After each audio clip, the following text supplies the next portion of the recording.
কৃষক বন্ধু ক্ষেত মজদুর প্রকল্পে আবেদন করেছেন অনেকেই। জমি ছাড়া বা ভূমিহীন কৃষকরা এই প্রকল্পের আওতায় আসতে পারবেন। যারা যোগ্য রয়েছেন পরিবারের এক থেকে একাধিক সদস্যই আবেদন করতে পারবেন ভূমিহীন প্রকল্পে। শর্ত শুধুমাত্র জমি যাদের নেই তিনারাই এই প্রকল্পে আবেদন করতে পারবেন ভূমিহীন কৃষক, এবং তাকে কৃষক হতে হবে। বর্তমানে ভূমিহীন কৃষক প্রকল্পে আবেদন করবার জন্য প্রত্যেকেই নিজস্ব দুয়ারে সরকার ক্যাম্প কিংবা শিবিরে গিয়ে আপনারা নাম নথিভুক্ত করেছেন। তারপরে এই মুহূর্তে পেমেন্ট ফাইল জেনারেটেড হয়ে টাকা অনেকেই পেয়েছেন, অনেকেই আবার এখনও পর্যন্ত কোনো ফাইল রেডি না হবার কারণে টাকা ব্যাংক অ্যাকাউন্টে পাননি। আপনার এই যে বাংলা কৃষকদের অর্থাৎ বাংলার কৃষকদের ভূমিহীন কৃষক যে সমস্ত রয়েছে তাদের যে প্রকল্প, সেই ভূমিহীন প্রকল্পের স্ট্যাটাস চেক অনলাইনের মাধ্যমে করতে পারতেন। আপনার কি স্ট্যাটাস রয়েছে বর্তমানে, সেই দিক থেকেই আমরা আপনাদেরকে আমাদের আজকের এই আপডেটসের মাধ্যমে জানাবো আপনি কিভাবে বাংলা ভূমিহীন কৃষক বন্ধু নতুন প্রকল্পে আপনি স্ট্যাটাস চেক করতে পারবেন। আপনারা জানেন ওয়েবসাইট মেনটেন্যান্সে নিয়ে আসা হয়েছিল, এবং এই ভূমিহীন স্ট্যাটাস চেক করলে আপনারা কিন্তু বুঝতে পারতেন যে আপনার ফুল রেজিস্ট্রেশন বা ফাইনালি রেজিস্ট্রেশন হয়েছে কিনা, তা সব কিছু আপনি অনলাইনের মাধ্যমে স্ট্যাটাস চেক করতে পারতেন বা পারবেন। এবং সেটা বর্তমানে কোথা থেকে কী করবেন সেই রিলেটেড আপডেটস আপনাদেরকে আমাদের আজকের এই মূল্যবান ভিডিওতে দিতে চলেছি। অবশ্যই শেষ পর্যন্ত দেখবেন, ভালো লাগলে লাইক করবেন এবং অন্যদের শেয়ার করে দেখার সুযোগ করে দেবেন। চলুন তাহলে ভিডিওটি শুরু করা যাক।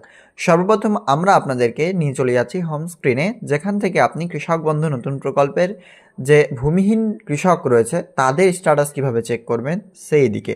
সর্বপ্রথম কি করবেন, ক্রোম ব্রাউজারে চলে আসবেন।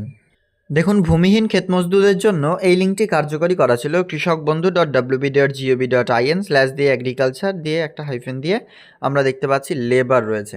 তো এইখানে আপনারা ডিরেক্টলি দেখুন যে the page you were looking for does not exist, you may have mistyped an address or the page may have be moved. মানে যেই পেজটা এই মুহূর্তে ছিল সেটা কিন্তু হতে পারে যে আপনার যে অ্যাড্রেস রয়েছে, মানে এই লিঙ্ক অ্যাড্রেস রয়েছে সেটা চেঞ্জ, কিংবা এই পেজটা অন্য জায়গায় মুভ করে গেছে, বা আর অন্যান্য কিছু হতে পারে। এই পেজটা বর্তমানে ডাজ নট এক্সিস্ট, এটা কিন্তু নেই।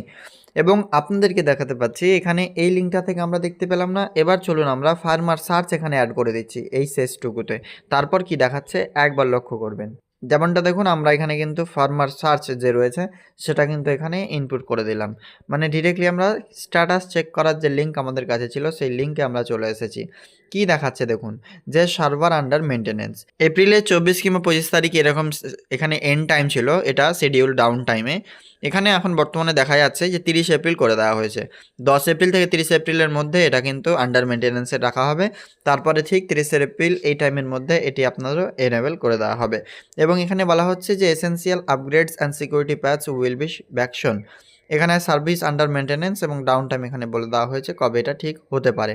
তবে দেখুন, এই সময়টা পূর্ণ হয়ে যাওয়ার পরেও আমরা ঠিক হতে দেখিনি। তবে এই 30 এপ্রিলের পর যদি এই স্ট্যাটাস এই লিঙ্কটা ঠিক হয়ে যায়, সেক্ষেত্রে কিন্তু আপনারা নিশ্চিত এই সার্ভার আন্ডার মেনটেনেন্সটা ঠিক হয়ে গেলে আপনারা আপনাদের স্ট্যাটাসটা চেক করতে পারবেন। ক্লিয়ার বুঝতে পারছেন? এই মুহূর্তে স্ট্যাটাস চেক করার যে লিঙ্ক কিংবা যে ওয়েবসাইট রয়েছে তাকে কিন্তু আন্ডার মেনটেনেন্স বা কোনো কর্মধীন কিন্তু রাখা হয়েছে, যে এই প্রকল্পের অফিসিয়াল ওয়েবসাইটে কোনো কিছু নিয়ে আসা হচ্ছে নতুন আপডেটস, কিংবা তাদের তরফ থেকে এই মুহূর্তে বন্ধ করে দেওয়া হয়েছে service is under maintenance issue দেখিয়ে। তবে পরবর্তীতে এটা ওপেন হবে কি হবে না সেটা বোঝা যাচ্ছে না, কারণ এই ডেটটা অলরেডি যেটা ছিল সেটা কিন্তু পরিবর্তন হয়ে গেছে। যদি আবারও 30 তারিখের পর পরিবর্তন হয় সেক্ষেত্রে হয়তো আবারও আপনাদের হবে না, কিন্তু 30 তারিখের মধ্যে যদি হয়ে যায় সেক্ষেত্রে কিন্তু আবারও ওপেন হয়ে যেতে পারে। ভিডিও ভালো লাগলে লাইক করবেন, অন্যদের শেয়ার করে দেখার সুযোগ করে দেবেন। দেখা হবে পরবর্তী আপডেটসে। ধন্যবাদ।